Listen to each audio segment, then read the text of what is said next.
Hi hello నమస్తే welcome to our channel Ragadeepthi all rounder. నేను మీ రాగదీప్తి. ఈరోజు మీ అందరి కోసం స్పెషల్ చికెన్ దమ్ బిర్యానీ చూపిస్తున్నాను అండి. ఇది చాలా సింపుల్, చాలా టేస్టీగా కూడా ఉంటుందన్నమాట. సేమ్ రెస్టారెంట్ స్టైల్లో ఉంటుంది. చేయడం కూడా చాలా సింపుల్. ఇది మా వదిన ప్రిపేర్ చేసిందండి. ఒక్కొక్కరిది ఒక్కొక్క స్టైల్ ఆఫ్ మేకింగ్ ఉంటుంది కదా. సో ఇది మా వదిన స్టైల్ అనమాట. బిర్యానీ చాలా బాగుంటుంది. ఒకసారి ట్రై చేయండి. ముందుగా నా ఛానల్ సబ్స్క్రైబ్ చేసుకున్న వాళ్ళు ఉంటే, ఫస్ట్ టైం చూస్తున్న వాళ్ళు ఉంటే ప్లీజ్ సబ్స్క్రైబ్ చేసుకొని నన్ను సపోర్ట్ చేయండి.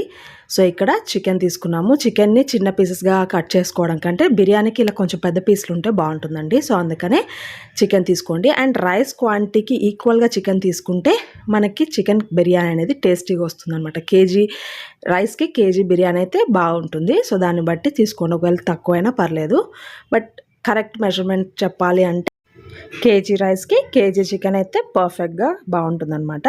ఒకవేళ చికెన్ మేము ఎక్కువ తినామని అనుకునే వాళ్ళు కొంచెం చికెన్ వేసుకొని అయినా హాఫ్ కేజీ అయినా వేసుకోండి, కేజీకి బాగుంటుంది. తర్వాత మనకు బిర్యానీ కావాల్సినవి పెట్టుకున్నాను. ఇక్కడ పుదీనా, కొత్తిమీర, మెంతి కూర, పచ్చిమిర్చి paste and brown onions fry చేసి పెట్టుకున్నాము. అది కొంచెం పేస్ట్ చేసి పెట్టుకున్నాము. తర్వాత పచ్చిమిర్చిలో స్కిట్ చేసుకొని బిర్యానీ ఆకు పెట్టుకోవాలి.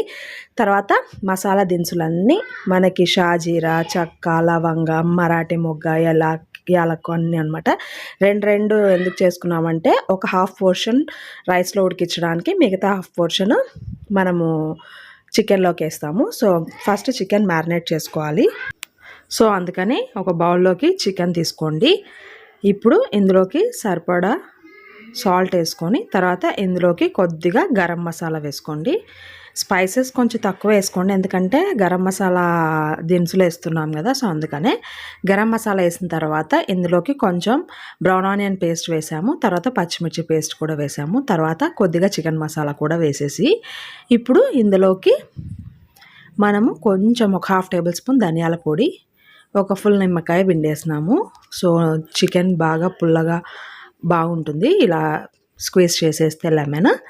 తర్వాత ఇప్పుడు ఇలా నిమ్మకాయ పిండేసుకున్న తర్వాత గుప్పెడంతా పుదీనాని కూడా వేసేసి పెరుగు వేసుకోవాలి. మేము ఇక్కడ చిన్న ప్యాకెట్ ఉంటుంది కదా, ఆ ప్యాకెట్ పెరుగు మొత్తం వేసేసాము. ప్యాకెట్ పెరుగు వేసి బిర్యానీ చేస్తే బాగుంటుంది. సో ఇలా దాని అంతా బాగా మిక్స్ చేయండి. తర్వాత ఇందులోకే ఒక 2 టేబుల్ స్పూన్స్ వరకు అల్లం వెల్లుల్లి పేస్ట్ కూడా వేసేసి ఈ చికెన్కి సరిపడా కారం పొడి వేసేసి దీన్ని మళ్ళీ బాగా మిక్స్ చేసి వీలైనంతసేపు మ్యారినేట్ చేయండి. ఇప్పుడు మ్యారినేట్ అయ్యేలోపు మనము రైస్ కుక్ చేసుకోవాలి. సో అందుకనే రైస్ ఎలా కుక్ చేసుకోవాలో చూద్దాము. సో ఒక గిన్నెలోకి వాటర్ తీసుకోండి. తర్వాత ఇందులోకి పచ్చిమిర్చి పేస్ట్, పచ్చిమిరపకాయలు ఇలా కట్ చేసేయండి. తర్వాత బిర్యానీ ఆకు, పుదీనా ఆకులు, తర్వాత కొత్తిమీర కూడా వేసుకోండి. నీళ్ళు ఎన్ని వేసుకోవాలంటే మనం జస్ట్ వంచేస్తాం బియ్యము. సో అందుకనే రేషియో ఏం అవసరం లేదు. బియ్యము ఉడికేన్ని నీళ్ళు వేసుకుంటే సరిపోతుంది. తర్వాత ఈ నీళ్ళ మొత్తానికి సరిపడా సాల్ట్ వేసుకోండి. తర్వాత కొద్దిగా అల్లం వెల్లుల్లి పేస్ట్ కూడా వేసుకొని ఇందులోకి వేయించి పొడి చేసిన జీలకర్ర పొడి కొంచెం వేసుకోండి. తర్వాత ధనియాల పొడి కూడా ఒక హాఫ్ టేబుల్ స్పూన్ వరకు వేసేసేయండి. తర్వాత బ్రౌన్ ఆనియన్ పేస్ట్ ఇందాక చేసుకున్నాం కదా, అది కూడా వేసి కొద్దిగా ఆయిల్ వేసి కొద్దిగా లెమన్ కూడా స్క్వీజ్ చేయండి. స్క్వీజ్ చేసిన తర్వాత ఇప్పుడు దీంట్లోకి కొద్దిగా గరం మసాలా కూడా వేసేసి చికెన్ మసాలా కూడా వేయండి. తర్వాత ఒకసారి బాగా మిక్స్ చేసి స్టవ్ మీద పెట్టేసేద్దాము. అంతలో మనకి చికెన్ మసాలా కూడా రెడీ బాగా మ్యారినేట్ అయిపోతుంది. తర్వాత ఇందులోకి ఇందాక చూపించిన హాఫ్ పోర్షన్ మసాలా దినుసులు ఉన్నాయి కదా, అవి కూడా వేసేసి ఒకవైపు మూత పెట్టేసి స్టవ్ ఆన్ చేసేసి అవి వాటర్ బాయిల్ అవ్వనివ్వండి. అంతలోపు మరొక స్టవ్ మీద ఇది బ్రౌన్ ఆనియన్ని వేయించుకున్న నూనె అండి, అందులోకి కొంచెం నూనె వేసి చికెన్ని ఫ్రై చేసుకోవాలి. సో బిర్యానీకి తగ్గట్టు పెద్ద బాణలి ఒక గిన్నె పెట్టేసుకోండి. సో చూడండి, ఆల్టర్నేట్గా ఒక పక్క వాటర్ కుక్ చేస్తున్నాను రైస్ కోసం, ఒక పక్క చికెన్ కుక్ చేస్తున్నాను అనమాట.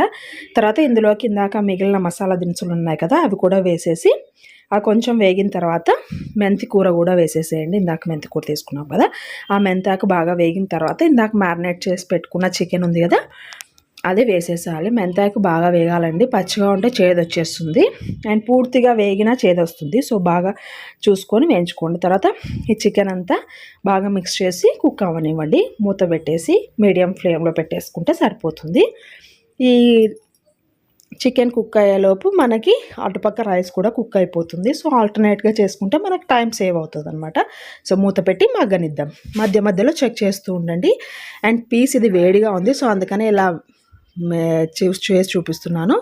అది కుక్ అయిపోయింది. స్టవ్ ఆఫ్ చేసేస్తాను. తర్వాత ఈ పక్క నీళ్ళు కూడా ఎసరు బాగా కాగిపోయింది. ఇప్పుడు నానబెట్టుకున్న బియ్యం బాస్మతి రైస్ అయినా తీసుకోండి, నార్మల్ రైస్ అయినా తీసుకోండి, ఏదైనా బాగుంటుంది. ఇలా ఎసరు బాగా కాగుతున్నప్పుడే ఇందులోకి మనం నానబెట్టుకున్న బియ్యాన్ని కూడా వేసేసేయాలి. వేసేసి ఒకసారి మిక్స్ చేసి ఉప్పుని టెస్ట్ చేసుకోండి. ఒకవేళ అడిషనల్గా యాడ్ చేయాలనుకుంటే ఇప్పుడు యాడ్ చేసేసుకోండి. సో ఇలా కుక్ అయిన తర్వాత రైస్ అనేది 80% కుక్ అవ్వాలి. ఫుల్గా కుక్ అవ్వకూడదు. 80% కుక్ అయితే సరిపోతుంది. తర్వాత మనము దమ్ చేసేటప్పుడు మిగతాది 20% కుక్ అవుతుంది. సో జస్ట్ ఇలా బ్రేక్ అవ్వాలి రైస్ అనేది. అప్పుడు స్టవ్ ఆఫ్ చేసి వంచేసేయండి. వాటర్ అన్నీ వంచిన తర్వాత బియ్యం చూడండి ఇలా పొడి పొడిగా జస్ట్ బ్రేక్ అయ్యేలాగా ఉండాలి. ఒక బియ్యం గింజ తీసి చూపిస్తున్నాను. ఇలా జస్ట్ బ్రేక్ అవ్వాలి, పొడి పొడిగా ఉండాలి. అప్పుడు పర్ఫెక్ట్గా కుక్ అయింది అన్నట్టు. ఇప్పుడు మనకు చికెన్ కూడా బాగా కుక్ అయిపోయింది కదా.